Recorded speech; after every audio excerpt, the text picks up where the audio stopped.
Strong. Oh my God, I think I got it in my nose.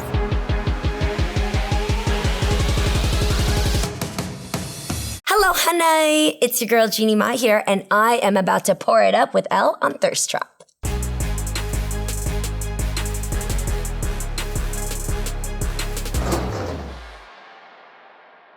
Okay, so ELLE decided to get really creative with me today and invited me here to answer 10 questions, or if I don't want to answer the question, they have poured out 10 amazingly nasty shots of something that I can take instead of answering the question. I'm about to get into this, but first, make sure you subscribe to my YouTube show, Hello Hunnay, starring me and my mom, Mama Mai.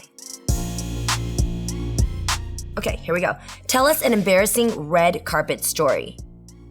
Ooh, this is embarrassing, but for my friend, but we ended up girl powering it. So I was at, God, which was it? Was it the Golden Globes last year? I had on a beautiful designer gown, but I had on these ghetto Aldo shoes, right? And it's just really interesting. Sometimes you spend thousands and thousands of dollars for full glam and then the outfit, but then like when it comes to the shoes, sometimes the cheap ones are the most like comfortable. I can't wear Jimmy Choos because they're so narrow, and Louboutins, they just don't have enough of a platform. So Aldo's, I got a stack, kind of like these actually, just like that, a stack heel, right? So there I was walking the carpet. I saw all the celebrities there, and Regina King was next to me with her son, and she was like hobbling. She goes, "Can I hold on to you for a bit?" And I was like, "Yeah, of course, girl, what's going on?" And she was like, "These heels are killing me." And she had a beautiful pair of, I think they were lubes, and they just like were sparkles, but they just looked like a killer heel that were great for the gram, not really for the carpet. And I was sitting there like doing jumping jacks. I was about to like, tap dance. I was like, I should give her my heels. So she had to go up on the carpet. I had to go next, and it's Regina King. And she was nominated that year, by the way, and she won. So I was like, you know what? Let me give her my heels. I was like, this is weird, but do you want to borrow my heels? And she was like, are you serious? So there we were. We pulled over on the side of the red carpet. She took off these beautiful heels. She put on my cheap Aldos and went and stunned the carpet. It was beautiful. Came back around. Her son gave me the heels. She tweeted me the next day saying thank you. But I just felt like, when you want to be able to help, but sometimes you don't know how, but that was the perfect thing you could do. Like instead of taking the shirt off your back, you take off your shoes. Thank God I had a fun story. You think you were going to get me, huh? But you didn't. So it would have been this shot that I was going to take. Let me see.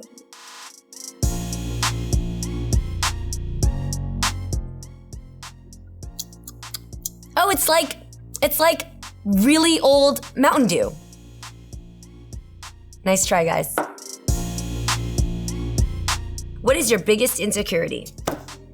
My biggest insecurity, either my fupa, which is really my foodpa. It's the food above my belly. I hate it. I always, when I shoot my show, Hello Hunnay, the cameraman is actually exactly this angle.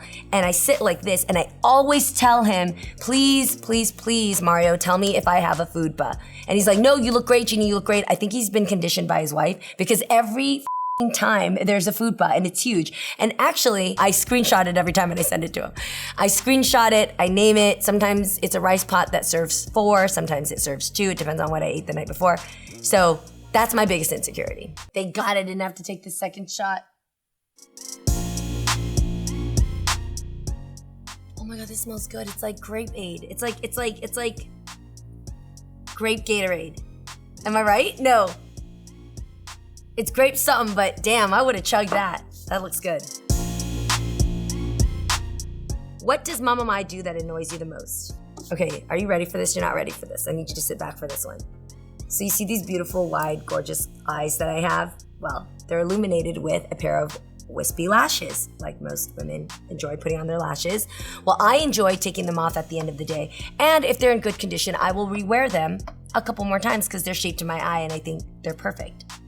Mama Mai will collect all of my old lashes and actually clean them with alcohol. She's done a plate that had over maybe 800 lashes, a whole plate piled like a bunch of tarantulas. And she sits there and she cleans them with mascara wands and alcohol. Here I do for you, I make nice for you now, you're not dirty. I never wanted my lashes cleaned in the first place, and it's very invasive to go in my bathroom and take my old lashes and do that. By the way, in front of other people that are my friends. It's like waving your dirty panties around. It's very weird. Okay, this would have been, I know. Oh, this is high school. What was this? This is that menthol alcohol drink. It's, oh my God. Oh my God. I used to drink this on the daily, but I'm adulty now, so I don't drink before 10. What is one question you hate to answer? I'm a host, I'm a television personality. I interview people a lot for my job, and so I don't want to hate questions. But I guess one that could annoy me is when people ask, are you bothered that Mama Mai is more loved than you? Which is so freaking true. People love Mama. I have been pushed over, like pushed to get to Mama Mai. So that bothers me because I already know it's true. Okay, this shot number 4 would have been, yo, this is murky.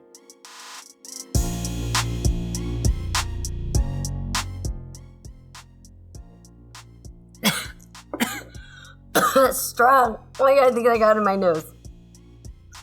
That is the strongest soy sauce I've ever smelled. And that's the sauce of my people. So that's almost like really bad that I almost gagged there.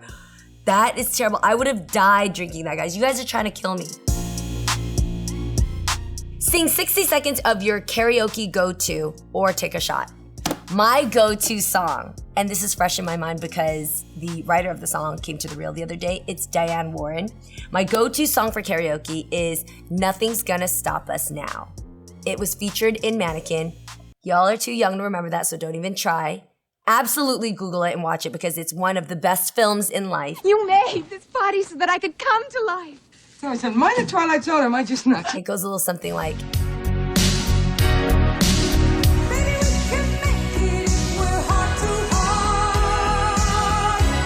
and we can build this thing together. Never, nothing's gonna stop us now.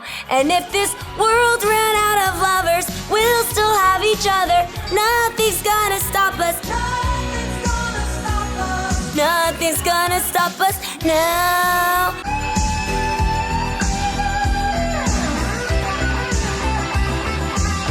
All that I need. Oh, it's so good. It's so good. Boom. This looks like what you piss when you haven't drank water in like 4 days. Oh my God, now I can't smell it because I gave myself the visual. Oh. Wait. Is it apple juice? But it's like cinnamony.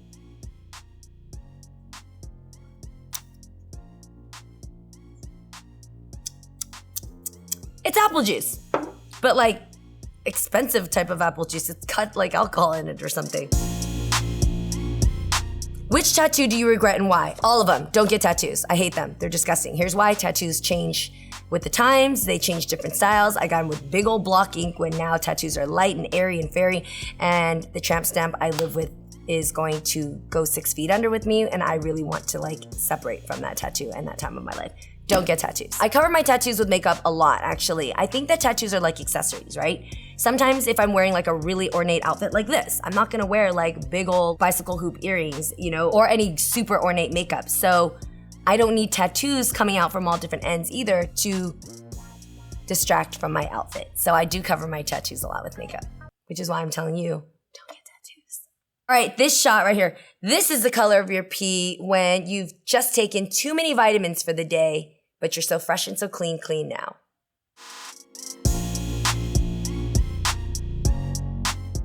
That's pickle juice, and that's hella fluorescent. I don't know if that's healthy. You guys should shop organic. That's like highlighter lime, guys. No pickle is highlighter lime. Tell us about a time you had to say no at work.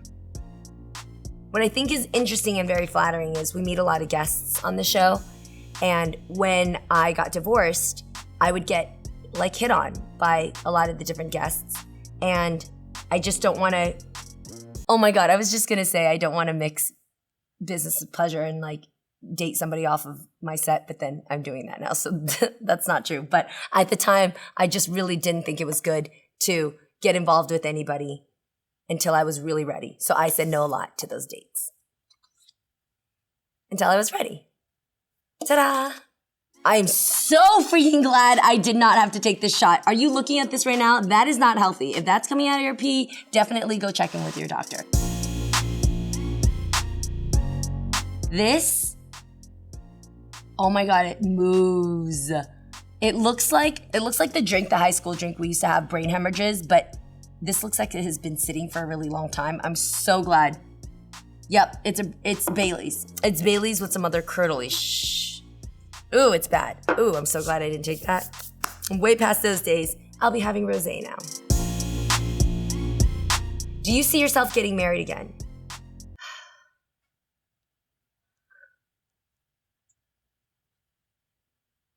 I just think that this question is better answered when I'm ready to answer, so.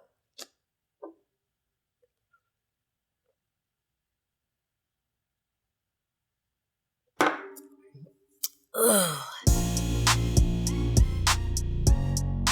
Celery. It's just weird to drink green juice that's like when you weren't expecting it to be green juice and also when it's been sitting out for a little bit. Ooh. What is one thing you've discovered about yourself post-divorce that you didn't realize while you were married? Such a good question. I realized that being in love isn't enough to save your marriage. Being in love isn't enough to carry your marriage. Being in love isn't enough to make a marriage last. You actually have to be woven in different areas to help each other evolve and grow. So just because you think your man is like, oh my God, he's so cute and he says all the right things and he buys you the greatest gifts and maybe is the greatest partner to just like hang out with, no, you actually have to be woven in your goals together. Where do you guys envision yourself being 5 or 10 years from now? How do you guys encourage each other? How do you guys identify each other's triggers so that you grow to be stronger and not have yourselves repeat the same habits when you guys were kids or the same habits that were bad in your own household growing up? There are so many factors. My first marriage, oh God, that sounds so weird. My only marriage that I had, the reason why it didn't work is because I was in love and he was a great man, but we had nothing else in common. So you wake up not being able to talk about news because you guys would, clash, or even like children. You didn't agree on children. You didn't really like each other's lifestyles. Like one would want to be somewhere where the other person was like, I want to be in bed right now. So those doesn't make people bad. It just makes you not compatible. And that's what I learned. This shot is Jägermeister. Or licorice. Or something like it. Yo, I'm so glad I'm not taking this because I got work to do today. Hunnay. I can't be drunk out in these streets right now. Later, yes. What misconceptions about the Asian community are you tired of seeing in Hollywood? In life, not just Hollywood, I don't like, because we're not going to generalize, some Asians just kind of stick to themselves, don't always speak up. Like if there's a huge riot or, there's maybe a protest, you don't always see the Asian community being the first to create a big march about it. And that makes some people think that some Asians are very docile, very passive, and just are doormats that they just get walked on. But that's not true. Whether they immigrated here or are accustomed to growing up in a household that is more focused around work and family, that's why they move the way they do. Although I'm an activist and I absolutely love to go out there and let my voice be heard, not every Asian is like that because they're focused on keeping that shop open or getting their business license for whatever business they have running in the family they can't take off on holidays, or how to make sure their mom and dad that are still living in their house are gonna be okay. Because Asians are just very family and work oriented. Whether or not that's good or bad, it's what they really just concentrate heavily on. So I don't like my people ever being taken as docile when they're not doing what everybody else seems to be doing. The fact that this shot is in a more expensive looking little crystal glass and has this weird cloudy stuff in it. Guys, what is this cloudy stuff you guys are throwing in these drinks? This is dangerous, guys.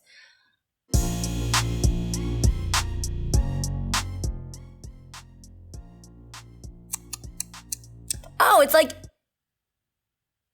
like spicy kombucha, but with cayenne pepper. Yep, I see the bits of cayenne pepper and I see I see the nasty that I'm so glad I saved myself from. Look, guys, not only did I save myself, but I also took my healthy shot for the day. Ta-da! Thank you for joining me here on Thirst Trap with Elle, and make sure to subscribe to Hello Hunnay to see more of this mug. Deuces!